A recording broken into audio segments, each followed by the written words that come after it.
My name is Jericho Reese, and we are over at Ace Junkyard here in San Francisco, California, also known as Cycleside headquarters. And what we do is we take bikes that a wonderful disposable society throws away, and we like to make them into all kinds of pedal-powered monstrosities. Some people paint, some people do sculptures. We do bicycles.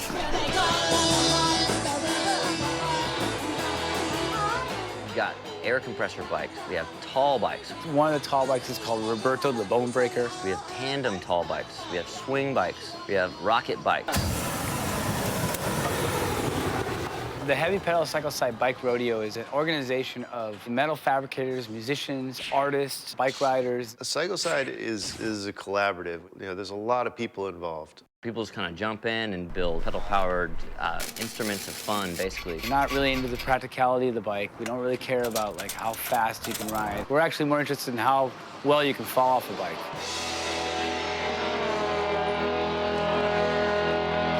Sometimes you'll actually be inspired by a bike. You'll look at it, and it might be a little kid's bike or a mountain bike, and you'll say, I know how to change that and make it fun.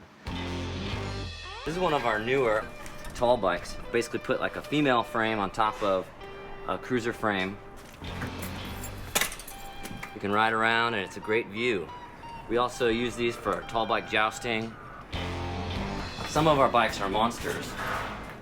This one is the Chupacabra. As you pedal, the arms move, the mouth moves, and it shoots fire. So this bike may appear to be broken, but actually it's the wrong way bike, and through a set of gears, it steers in the opposite direction that you want it to go. You have to be a dyslexic ambidextrous with attention deficit disorder to ride this bike. This one's part of our fleet of lawnmower bikes that's mowing a strip across America. It's all about cutting your grass. There's an old saying that says, if you can draw it, you can build it. And even if it's not practical, when you look at a bicycle, looking at it sitting in front of you, just use your imagination, because your imagination, as Einstein said, is more important than knowledge. Half the stuff we would not have come up with if we were thinking about practicality and what will work. So making drawings is very important, because you're making a drawing, you're creating and solving problems at the same time. One of our most interesting bikes is a swing bike. Basically, it's a bike with another steering tube that breaks the bike in half so it can swing. It looks like a normal bike at first, and all of a sudden you swing it, and it's just like, wow. Here we have all the parts that we've cut up for a swing bike.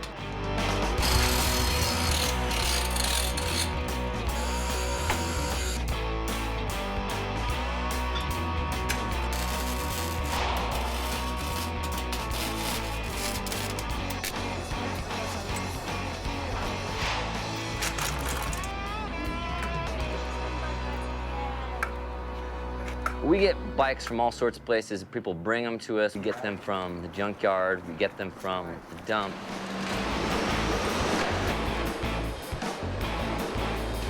Paul the plumber is one of our ace builders, and he's artist in residence at the SF dump. You never know what you're gonna get when.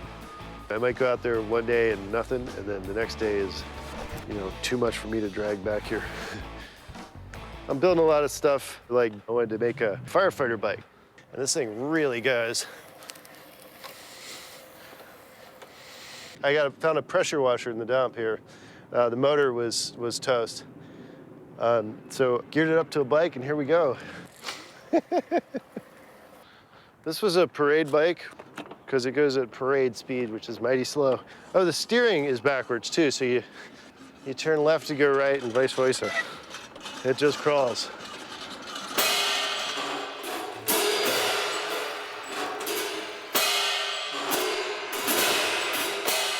This thing is called Crash. Here I have a wheelchair motor. It's driving a chain, and the chain is driving bicycle wheels. I'm using bicycle inner tubes here for belts. Again, bike technology, I'm working with that, because it's just so easy to find this stuff.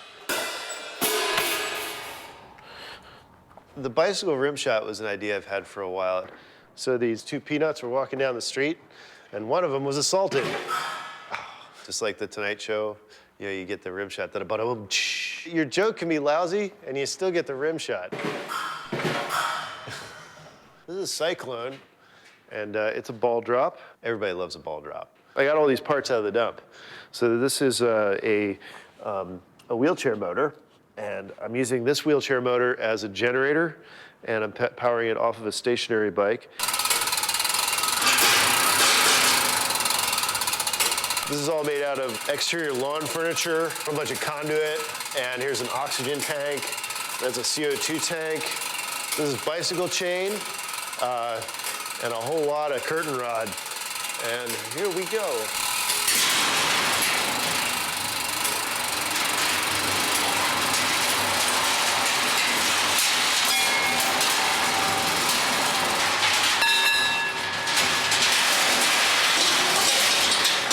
The Cycle side has built several rides.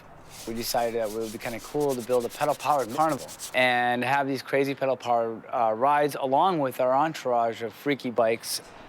This is the Dizzy Toy. Two pedalers sit on opposite sides and spin around this center axle.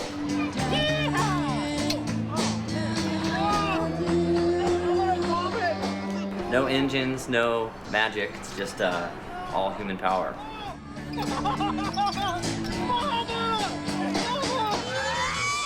The Cycle Fuge, it's an 8-pedal powered ride. The faster you pedal, the more likely the riders are to vomit.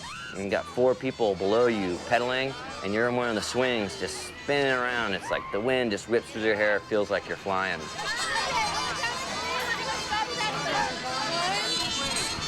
Again, we're just using the simplest stuff.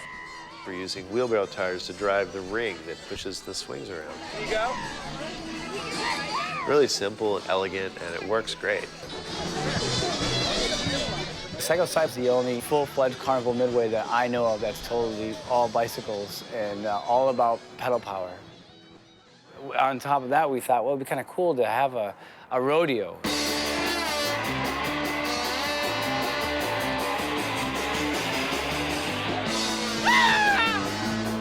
The rodeo is an experimental playground for people that want to try out our monsters of steel. I love to see the barrel racing and people getting competitive about trying to get their tires around the spoking poles.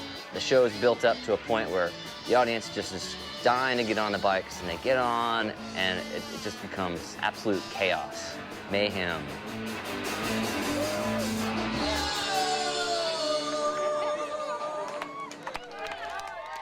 Historically, when you think about bicycles, like there's no machine that's more democratic or versatile than the bicycle itself. I mean, E = MC squared was discovered while riding a bicycle. The Wright brothers were bicycle mechanics. Henry Ford was a bicycle mechanic when he started off. It's across his science, across his art. There's so many principles involved in it, and that's why we're attached to it. You know, it's just a great machine.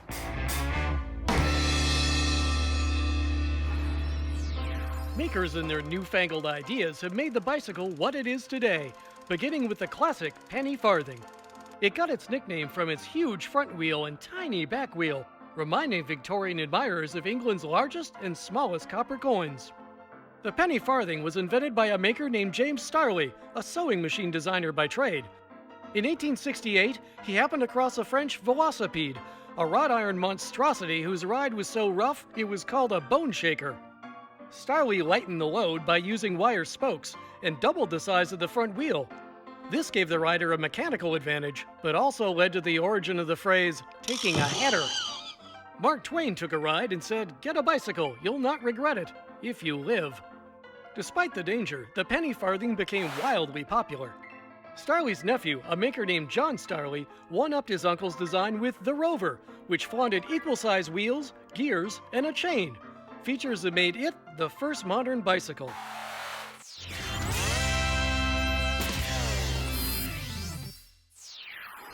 Major funding for MAKE is provided by Geek Squad.